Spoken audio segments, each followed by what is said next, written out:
La- el, el título de mi presentación es una cita del Evangelio de Marcos, capítulo 14, versículo 7, que dice: tienen siempre a los pobres entre ustedes. Lamentablemente, en las traducciones de nuestras Biblias en español, por lo menos tal vez en portugués, ese verbo tener muchas veces se traduce en futuro y eso ha traído algunas dificultades de comprensión. Recuerdo que un presidente argentino utilizó esa frase para ilustrar justamente o justificar la existencia de la pobreza en ese país. Pero antes quería comenzar esta conferencia contándole una historia que, que está acá, que es una historia que cuenta Eduardo Galeano en su libro, el libro de los abrazos. Está en español y en portugués, porque vieron que cuando pasamos del lenguaje más formal al lenguaje más poético, a veces se nos pierden algunos términos. El pastor Miguel Brum, dice Eduardo Galeano, me contó que hace algunos años estuvo con los indios del Chaco paraguayo. Él formaba parte de una misión evangelizadora. Los misioneros visitaron a un cacique que tenía prestigio de muy sabio. El cacique, un gordo quieto y callado, escuchó sin pestañear la propaganda religiosa que le leyeron en lengua de los indios. Cuando la lectura terminó, los misioneros se quedaron esperando. El cacique se tomó su tiempo, después opinó: eso rasca, y rasca mucho, y rasca muy bien. Y sentenció: pero rasca donde no pica. Y quise traer esta historia porque en el tema de pobreza muchas veces nosotros rascamos donde no pica. La misión de la iglesia rasca donde no pica. Por eso mi presentación busca argumentar por qué la pobreza, que hoy debe ser comprendida como desigualdad e injusticia, debe ser considerada uno de los temas claves en la reflexión teológica y en la misión de Dios. Comenzaré compartiendo algunos números sobre lo que la Confesión de Acra ha descrito como un mundo escandaloso. En segundo lugar, me gustaría argumentar que esto no es solo un asunto de la economía, sino también de la teología y de la misión de la Iglesia. Y en tercer lugar, compartiré brevemente dos ejemplos de cómo entablar un diálogo entre la economía y la teología.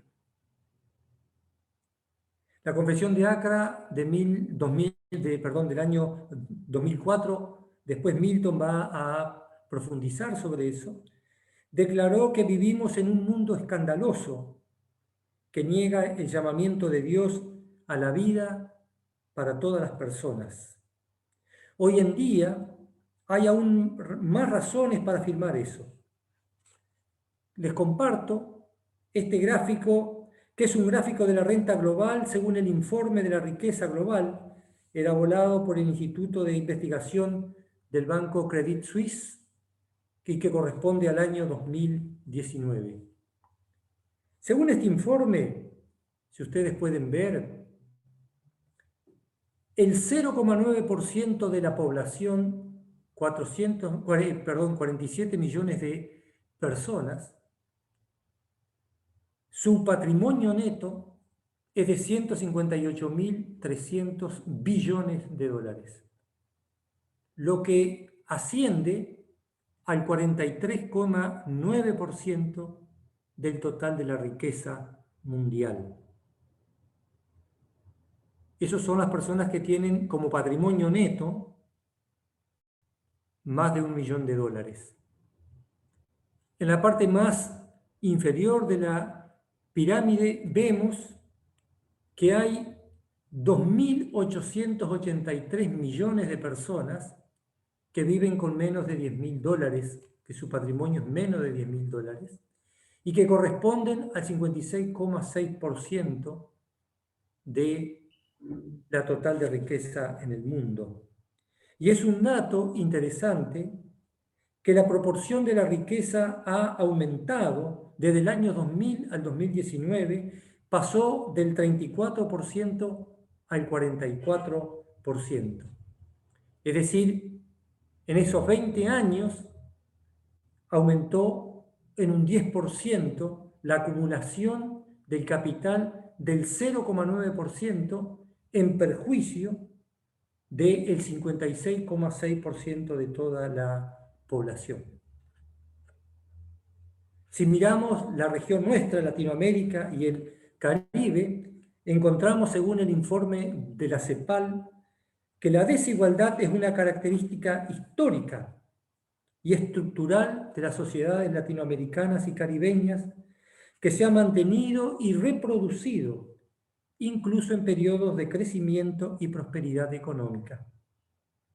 Aunque ha habido avance en los últimos 15 años, América Latina y el Caribe sigue siendo la región más desigual del mundo, por encima del África subsahariana, que es la segunda región más desigual. Lo que quiere decir esto, hermanos y hermanas, que nuestra región, América Latina y el Caribe, es la región más desigual de todo el mundo. El Banco Mundial nos dice algo más también. Nos dice que esa riqueza, esa desigualdad va a ser agravada tanto por la pandemia de COVID-19 y por el cambio climático. Y nos dice algo más, que la pobreza afecta mayormente a los sectores más jóvenes, a las mujeres y especialmente a la población afrodescendiente e indígena en nuestra región. Es importante, queridos hermanos y hermanas, que las fuentes de información que estamos compartiendo son de fuentes de lo que podríamos llamar de los sectores financieros internacional, ¿sí? Y que son las medidas más conservadoras que hay sobre estos temas. Hay otros analistas que aún hablan de que la situación es un poco peor. Ahora, ¿por qué existe la pobreza? En el último evento de la Asociación Rural del Uruguay, su presidente habló sobre este tema y dijo lo siguiente, cito, aunque todos podemos estar de acuerdo en que la desigualdad extrema no es deseable, la realidad es que la desigualdad de ingresos va a existir siempre por la propia naturaleza humana y es justo que así sea. Según esta presentación, la desigualdad de ingresos es natural y también es un asunto privado. Es posible que se necesite algo de caridad, pero no más que eso.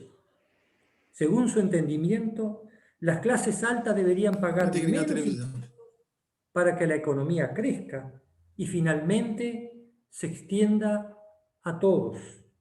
Es lo que se conoce como la teoría del derrame. Entonces, de acuerdo a esta visión, la pobreza es una cuestión natural, inherente a las personas humanas. Es un tema privado. Y por otro lado, se propone que esto se resuelve dejando que los ricos sean más ricos, que en algún momento van a ser suficientemente ricos y va a empezar a derramar esa riqueza sobre los más pobres. Esto que no es así, históricamente, pero se basa en una racionalidad que sustenta esta brecha entre ricos y pobres y que tiene sus raíces en un concepto de desarrollo que entiende la desigualdad como un problema a corto plazo en el proceso de desarrollo. Esto se ha conocido como la curva de Kuznets.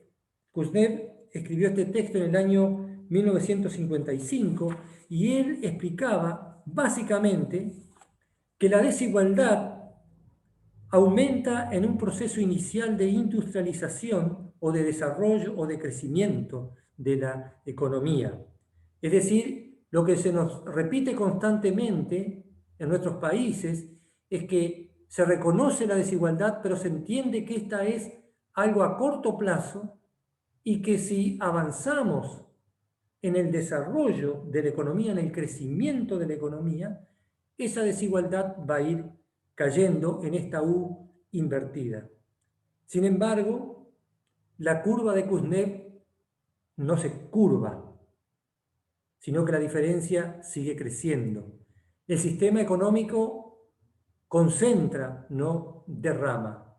Un periodista argentino definió esto como la política de Hood Robin. ¿Se acuerdan? Robin Hood era aquel que robaba a los pobres para darle que robaba a los ricos para darle a los pobres, pero el sistema funciona al revés. Extrae la riqueza de los sectores más pobres y los concentra en los sectores más ricos.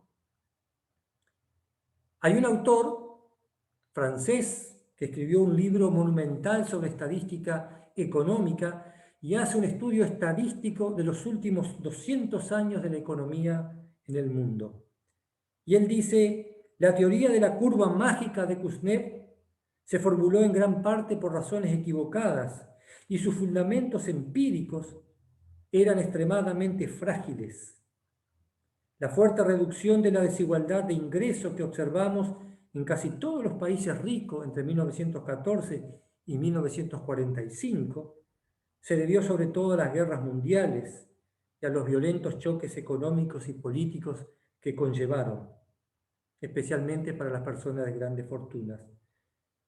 Tuvo poco que ver con el tranquilo proceso de movilidad intersectorial descrito por Kuznets. Piketty, este autor francés, va aún más lejos al afirmar que la desigualdad está en el corazón mismo del sistema capitalista. Cuanto mejor funciona el sistema, mayor es el nivel de desigualdad.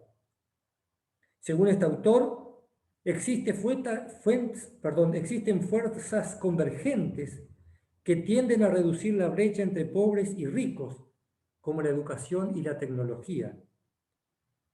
Y permítanme decir que justamente ha sido una tradición muy importante dentro de las iglesias protestantes, la obra diacónica de la educación, porque justamente lo que se visualizaba es que brindando educación estábamos ayudando a achicar esos márgenes de desigualdad.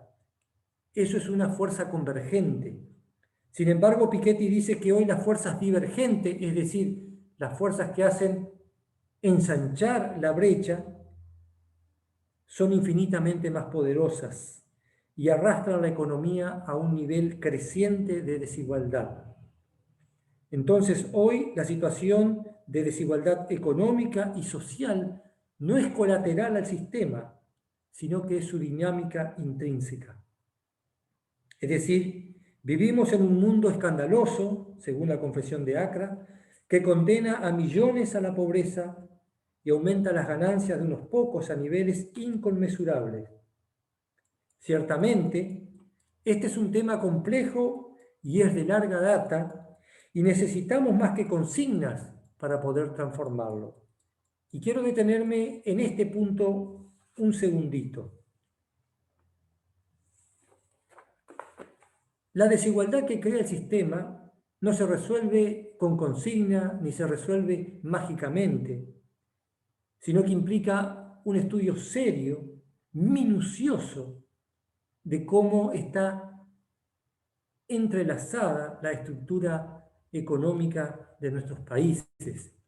Cuando hablamos del sistema capitalista hoy, estamos hablando de un sistema que es básicamente financiero. Ya vamos a retomar un poquito eso hacia el final. Y me parece que es importante que nosotros podamos conocer en profundidad la dinámica de formación de este sistema. Nosotros, cristianos y cristianas, vivimos en este mundo escandaloso. Hay un lugar para la teología, hay un lugar para la misión de la Iglesia. La desigualdad no es solo el resultado de factores estrictamente económicos,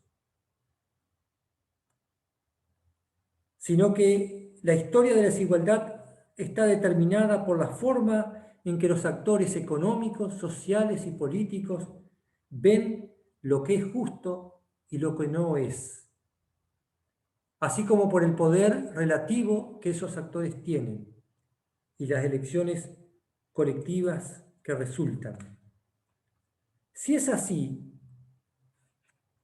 ¿qué tipo de valores nutre un sistema económico arraigado en la desigualdad?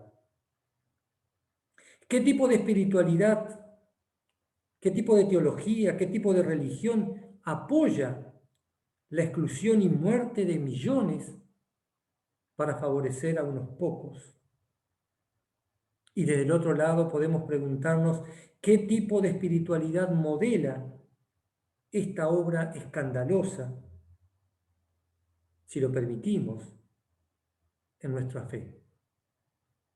Es decir, lo que estoy intentando señalar es que el sistema económico necesita un sistema espiritual, religioso, teológico, que lo nutra.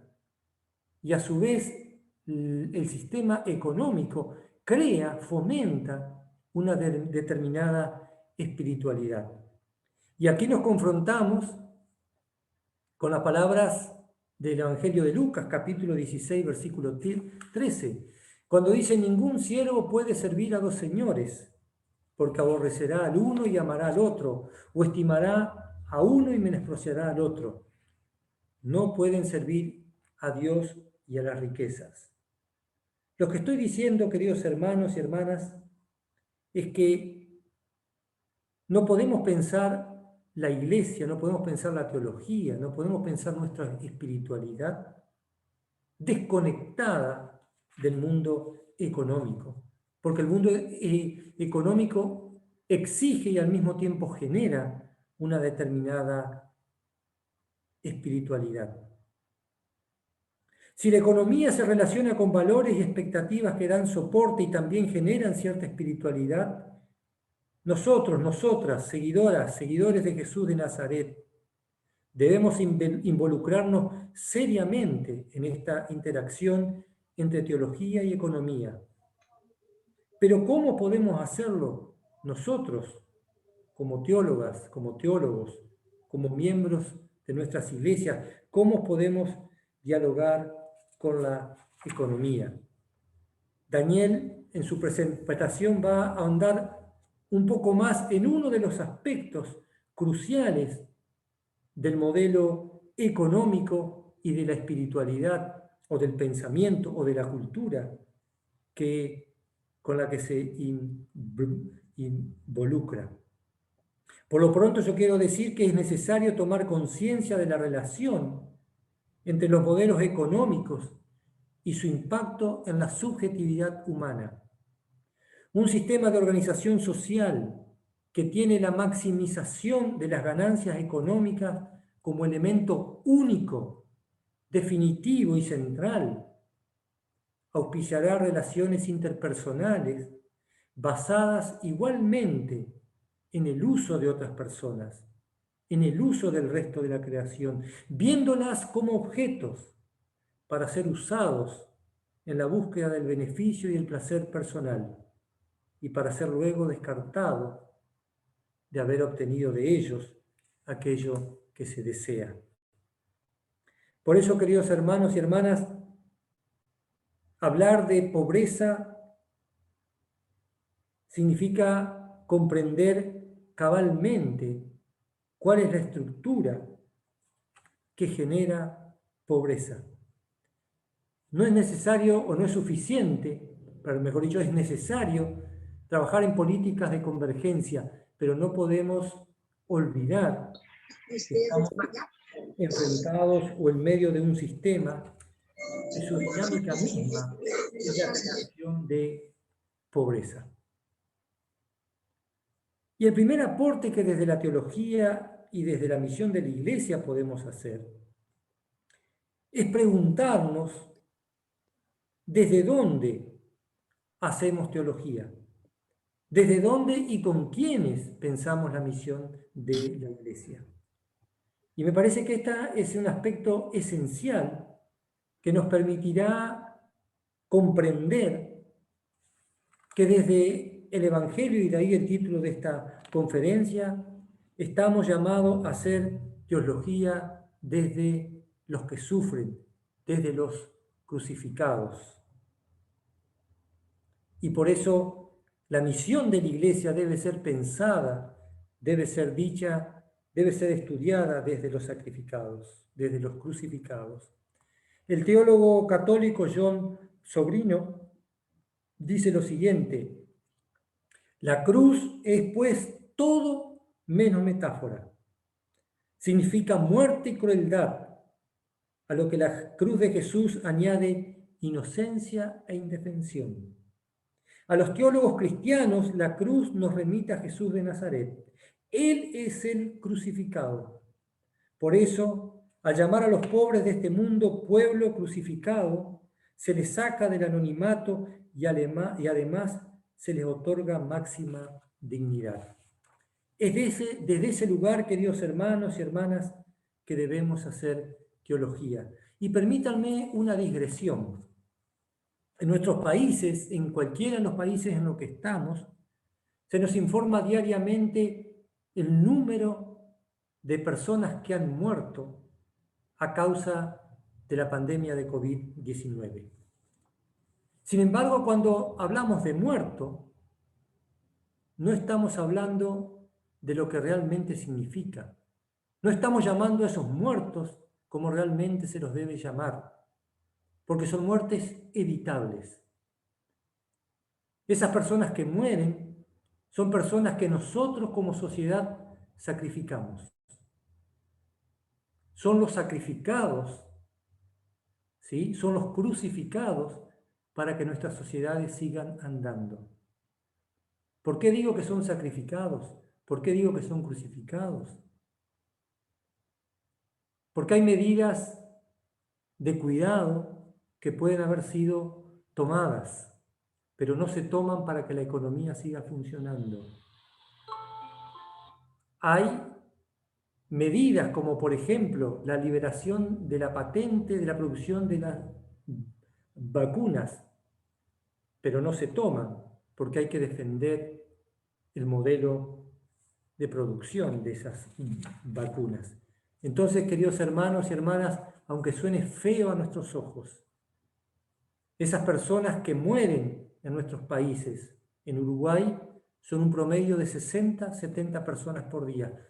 No son muertos, son crucificados. El otro punto que quería compartir, ya que estamos en un espacio de teología reformada y ya que estamos en una fase del sistema capitalista que es básicamente un sistema financiero, quiero remitirme a cómo Juan Calvino respondió ante la pregunta de un banquero sobre cómo pensar el cobro de interés.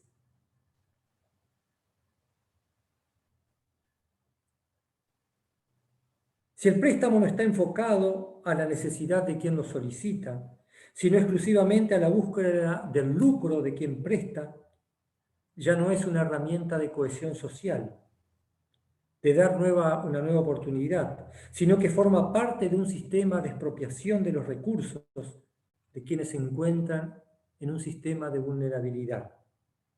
Cuando más pobre es una persona, más altos son los intereses que esa persona paga. Calvino establece 7 restricciones que me parecen fundamentales para pensar el sistema financiero.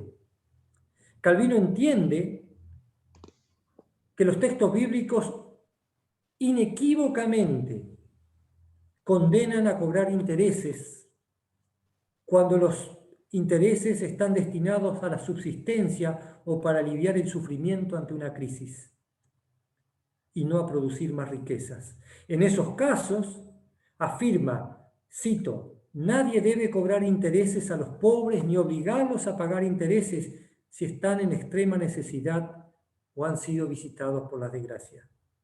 En otras palabras, la riqueza no debe utilizarse como una herramienta de expropiación para quienes se encuentran en situaciones vulnerables. Por el contrario, como afirma su segunda restricción, la obligación del cristiano, de la cristiana, es la asistencia solidaria a los necesitados. En este gesto de solidaridad, dice Calvino, se honra la gloria de Dios. Sin embargo, Calvino sí considera que existen otro tipo de préstamos donde el dinero no se destina a la mera supervivencia, sino a la generación de riqueza. Por lo que ahí es lícito, sí, cobrar un interés. Pero sobre estos préstamos también existen una serie de restricciones con la intención de que el crédito no se convierta en un boomerang que termine perjudicando a quien lo solicita. En Calvino hay un fuerte énfasis de que el crédito no es una mera transacción privada, sino que debe enmarcarse en el bien común. Así lo dice explícitamente. No debemos considerar solo el beneficio personal de aquellos con quienes tratamos, sino también lo que es útil para el bien común. Porque es bastante obvio que el interés que paga un comerciante es una tasa pública.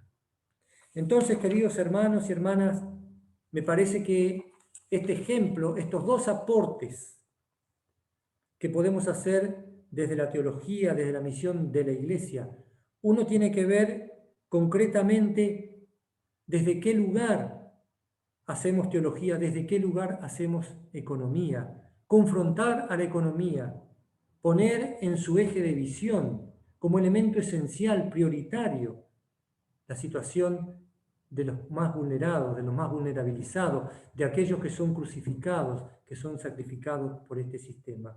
El segundo aporte concreto que podemos hacer es dar una lectura ética al sistema económico. No perder de vista la deshumanización. La maximización de la ganancia no puede ser el Dios que gobierna nuestras vidas, porque nosotros creemos justamente en un Dios de vida, que es el Dios de nuestro Señor Jesucristo. Creo firmemente que las palabras de Jesús a sus discípulos siempre tienen a los pobres entre ustedes, son un desafío crucial para la teología y la misión de la Iglesia, al menos si queremos rascar donde pica. Muchas gracias.